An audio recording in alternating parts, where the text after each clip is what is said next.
मांगा जो मेरा है जाता क्या तेरा है, मैंने कौन सी तुझसे जन्नत मांग ली। कैसा खुदा है तू बस नाम का है तू रब्बा, जो तेरी इतनी सी भी ना चली। जी हाँ, मेरे साथ ना एक बहुत ही अजीब सा इंसिडेंस हुआ।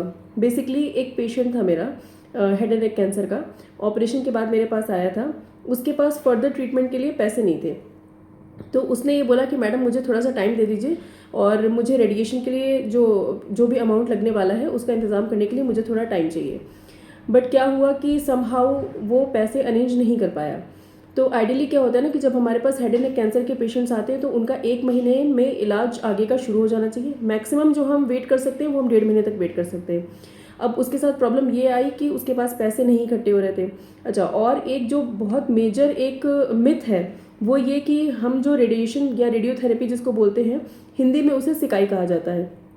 तो कई बार मरीज सोचते हैं कि जो हमारा पोस्ट ऑप साइट है या जो हमारी बीमारी है, जो ट्यूमर है, उसे जलाया जाएगा, उसकी सिकाई की जाएगी। बट एक्चुअली ऐसा नहीं होता।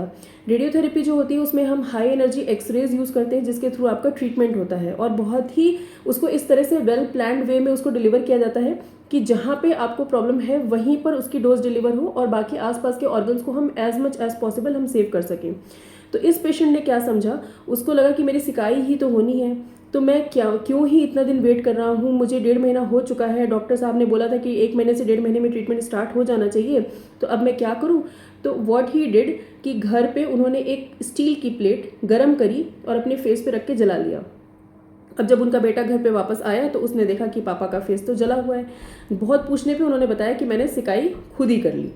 तो फिर उनका बेटा उनको लेके मेरे पास आया और फिर नौबत ये आई कि क्योंकि वो हिस्सा जल चुका था और जब कोई ओपन वुंड होता है उसके ऊपर हम रेडिएशन नहीं कर सकते, जनरली हम नहीं करते हैं अनलेस एंड अनटिल कि बहुत ही कुछ अर्जेंट हो या पैलिएटिव केस हो।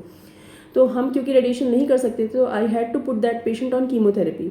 अब कीमोथेरेपी चलती तो रही, लेकिन क्योंकि कीमोथेरेपी देने की एक लिमिट होती है तो फिर हमें अल्टीमेटली उसे रोकना पड़ा या उसकी डोज कम करनी पड़ी। तो मेरी आप सबसे एक विनती है कि प्लीज़ प्लीज़ प्लीज़ किसी भी तरह के मिथ को आप फॉलो ना करें। अगर आपके मन में कोई भी कन्फ्यूजन है तो फ़ौरन जाकर अपने ऑन्कोलॉजिस्ट से मिलें। धन्यवाद।